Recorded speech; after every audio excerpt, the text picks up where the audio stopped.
मेरे मित्रों, जब तुम लोग जात पात के नाम पर लड़ाई करते हो, असल में लाभ किसे मिलता है? असल में एक विशेष व्यक्ति को लाभ मिलता है।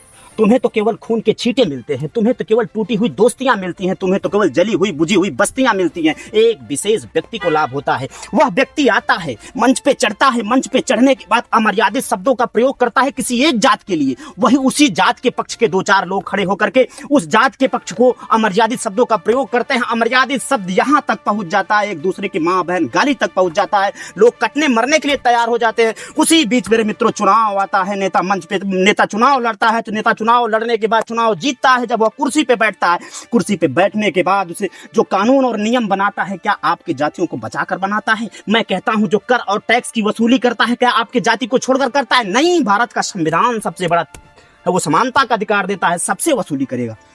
इसमें कौन था जो कह रहा था बार बार संविधान की बात करता है? संविधान के बारे में आप क्या जानते हो? हमारा संविधान एकता, अखंडता और संप्रभुता की बात करता है। हमारा संविधान कहता है आप एक हैं।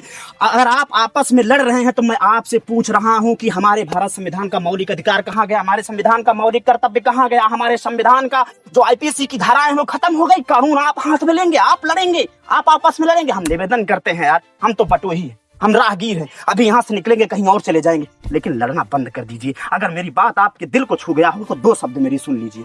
धनुष से छूटा हुआ बाण राह में कब तक ठहरता?